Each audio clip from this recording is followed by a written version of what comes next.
প্রায় ২ ঘণ্টা পর রাজধানীর নয়াপল্টনে জামান টাওয়ারে আগুন নিয়ন্ত্রণে এসেছে। সকাল ৭টা ৪০ দিকে ফায়ার সার্ভিসের ১৪টি ইউনিট আগুন নিয়ন্ত্রণে আনে। এর আগে ভোর ৫টা ৩৫ দিকে ভবনটিতে আগুন লাগে। পরে আগুন চতুর্থ ও পঞ্চম তলায় ছড়িয়ে পড়ে। খবর পেয়ে ৫ মিনিটের মধ্যে ঘটনাস্থলে পৌঁছে নিয়ন্ত্রণের কাজ শুরু করে ফায়ার সার্ভিস। পরে পর্যায়ক্রমে ইউনিট সংখ্যা বাড়ানো হয়। তাৎক্ষণিকভাবে আগুন লাগার কারণ ও ক্ষয়ক্ষতির পরিমাণ জানা যায়নি। আমরা তো উপরে ছিলাম ছাদে, হঠাৎ দেখি ধোঁয়া উঠতেছে, তো বাইরে খেয়াল করে দেখলাম ভবনে আগুন। পরে আমরা তাড়াহুড়া করে নেমে যাই। আসার পরে দেখতেছি যে নিচে প্রচন্ড আগুন, এই ৫ তলায় প্রচন্ড আগুন জ্বলতেছে দাদা করে। এরপরে এসি টেসি বাস্ট হইতেছে, এরকম অবস্থা ছিল। আর এই বিষয়ে আরো জানাতে নয়াপল্টন যোগ দিচ্ছেন সহকর্মী আনোয়ার সাদাত নূর।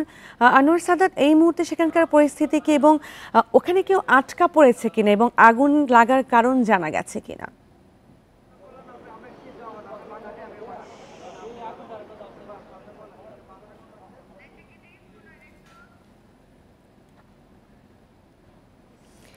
আপনি কি আমাকে শুনতে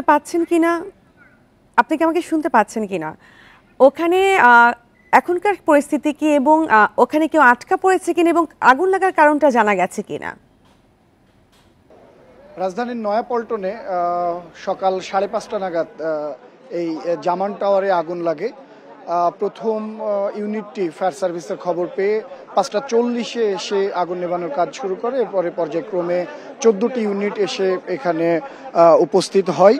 তবে এখন ৯টি ইউনিট এখনো কাজ চালাচ্ছে বলে আমরা ফায়ার সার্ভিসের কাছ থেকে জেনেছি। আগুন নিয়ন্ত্রণে এসেছে বলেও কিন্তু ফায়ার সার্ভিস নিশ্চিত করেছে। ৭টা ৩৫ আগুন নিয়ন্ত্রণে এসেছে, যদিও তারা বলছেন যে এখনো কিছুটা গ্রাউন্ড ডাম্পিং এর কাজ বাকি আছেন এবং পুরোপুরি নির্বাপনে আরো বেশ কিছু সময় লাগবে। তবে এরই মধ্যে কোনো হতাহতির কিন্তু কোনো খবর পাওয়া যায়নি। এই ভবনটির উল্লেখযোগ্য অংশ বাণিজ্যিক স্পেস হিসেবে ব্যবহার করা হতো এবং যে ৩টি তালায় আগুন ছড়িয়ে পড়েছিল, ৪ তলা ৫ তলা ৬ তলা, এই ৩টি তালায় ছিল যে ব্যবসায়িক কাজের জন্য ব্যবহার করার। মূলত যে ৬ তলায় আগুন লেগেছিল সেই ৬ তলায় ঢাকা রেস্টুরেন্ট নামের একটি রেস্টুরেন্ট ছিল, সেখানেই প্রথম আগুনের সূত্রপাত হয় বলে প্রাথমিকভাবে ধারণা করা হচ্ছে। এবং যারা স্থানীয় বাসিন্দা বা পথচারী ছিলেন, এখানে প্রত্যক্ষদর্শী, শুরুতে যারা আগুন দেখতে পেয়ে ফায়ার সার্ভিসে খবর দিয়েছিলেন, তারা কিন্তু কোনো তালা নিশ্চিত করতে পারেননি, কেননা ভবনটির গেট ভেতর থেকে লাগানো ছিল এবং বাইরে থেকে তারা প্রথমে ধোঁয়ার কুণ্ডুলি দেখতে পেয়ে ফায়ার সার্ভিসকে ফোন করে। তারপরে ফায়ার সার্ভিস এসে আগুন নেভানোর চেষ্টা করে। তারা ৫টা ৪০ থেকে আগুন নেভানোর চেষ্টা শুরু করে ৭টা ৩৫ গিয়ে পুরোপুরি আগুন নিয়ন্ত্রণে আনতে সক্ষম হন। এই পুরো ভবনটি যেহেতু বাইরের দিকটাতে কাচ দেওয়া ছিল, ভেতরের তালাবদ্ধ থাকায় কিন্তু কাচ ভেঙে ফায়ার সার্ভিস কর্মীরা প্রথমে ভেতরে ঢোকে, তারপরে পানির সাহায্যে আগুন কিছুটা নিয়ন্ত্রণে আনার পরে সেই তালা ভেঙে বাকিরা ভেতরে ঢোকে এবং পুরোপুরি সেখানের আগুন নিয়ন্ত্রণে সক্ষম হন।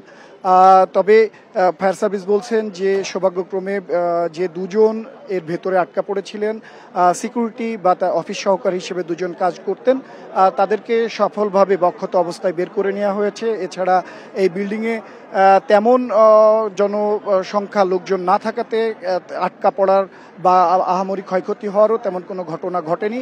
এই ভবনের কিন্তু যারা প্রত্যক্ষদর্শী বা ৭ তলা ৯ তলায় অনেকেও ছিলেন এই ৫:৩০ দিকে, তারা নিরাপদেই নিচে নেমে আসতে পেরেছেন। তারা বলছেন যে ভোর ৫:৩০ দিকে তারা বিকট শব্দ পেয়ে তারা বাইরে কি হচ্ছে দেখার জন্য বের হলে তখন তারা ধোঁয়া দেখতে পান এবং তখনই তারা বুঝতে পারেন যে কোনো একটি ফ্লোরে আগুন লেগেছে এবং তারা ফায়ার সার্ভিসকে এ ব্যাপারে অবগত করেন। তবে তারা বলছেন যে প্রথমে যে শব্দ তারা পেয়েছিলেন সেটি এসি বিস্ফোরণের শব্দ হয়ে থাকতে পারে, কেননা তারা বাইরে এসে প্রথমে এসিতে আগুন জ্বলতে দেখেন, কেননা তারা তখন মনে করেন যে এসিতে হয়তো বিস্ফোরণের কারণে আগুন লেগেছে। পরবর্তীতে ভেতর থেকে যখন ধোঁয়া আসতে দেখা যায়, আগুনের ছবি দেখা যায়, তখনই তারা বুঝতে পারেন যে ভেতরে আগুন লেগেছে। তবে এখন পর্যন্ত কোনো ক্ষয়ক্ষতি নেই। ফায়ার সার্ভিস বলছেন যে আগুন নিয়ন্ত্রণে আনা সক্ষম হয়েছে, দুজনকে উদ্ধার করা হয়েছে। এছাড়া আর তেমন কোনো ক্ষয়ক্ষতি সম্ভাবনা নেই। তবে আগুনের প্রাথমিক সূত্রপাত কি সেটিও এখনো বোঝা যাচ্ছে না, যদিও বা এই ভবনের ফায়ার অ্যালার্ম বা ফায়ার নিয়ন্ত্রণের জন্য যে ব্যবস্থা সেটি ছিল, তবে কোনো সিস্টেমই কাজ করেনি। এবং এর আগেও এই ভবনে আগুন লেগেছিল বলে কিন্তু স্থানীয়রা অভিযোগ করছেন এবং তারপরেও তখন কোনো ব্যবস্থা নেওয়া হয়নি এমন অভিযোগও স্থানীয়দের আছে। তবে ফায়ার সার্ভিস বলছে যে পূর্বের ঘটনা টেনে এখন কেন আগুন লাগা হয়েছে পুরোটাই তদন্ত করা হবে এবং আগুনের কি কারণ সেটিও খুঁজে বের করা হবে। রাজধানীর নয়াপল্টনে জামানটার আগুন লেগেছে এবং সেই বিষয়ে বিস্তারিত জানাচ্ছিলেন সহকর্মী আনোয়ার সাদাত নূর।